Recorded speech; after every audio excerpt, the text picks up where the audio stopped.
اور 2 دوائیاں ہیں، ہر بندہ استعمال کرے. ہمارے گھر میں بڑے کیا چھوٹے کیا مرد کیا عورت کیا سارے یہ دوائی کھاتے ہیں. اور کیوں کھاتے ہیں؟ کیونکہ پیارے پیغمبر جناب محمد صلی اللہ علیہ وآلہ وسلم نے ارشاد فرمایا کلونجی وہ کالا دانہ ہے جس میں موت کے سوا ہر بیماری کی شفا ہے.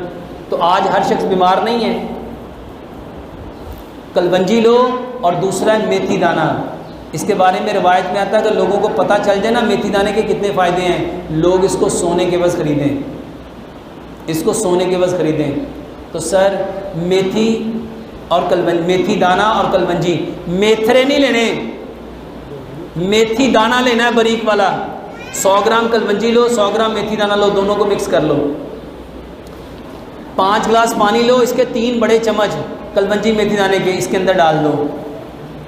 2 چمچ اس میں لیمن ملاؤ اور اس کو اتنا پکاؤ اتنا پکاؤ اتنا پکاؤ 5 گلاس پانی 4 گلاس رہ جائے.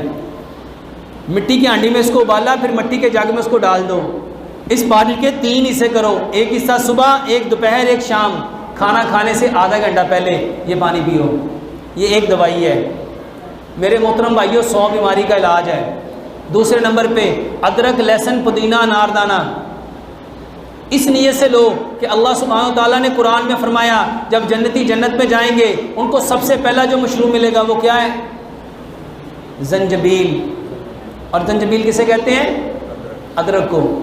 لہسن کے بارے میں نبی صلی اللہ علیہ وآلہ وسلم نے فرمایا اگر میں نے فرشتوں سے بات نہ کرنی ہوتی میں کبھی لہسن نہ چھوڑتا. فرشتوں کو لہسن کی بو اچھی نہیں لگتی. انار کو اللہ سبحانہ و تعالیٰ نے قرآن میں رمان کہا ہے. میرے محترم بھائیوں یہ چاروں چیزیں برابر مقدار میں لو، اس کو رگڑ کے حسب ذائقہ اس میں سبز مرچ ملاؤ، اس کی چٹنی بنا لو. ہر کھانے کے ساتھ 2 بڑے چمچ استعمال کرو. واللہ کوئی بیماری ہے کر کے دیکھ لو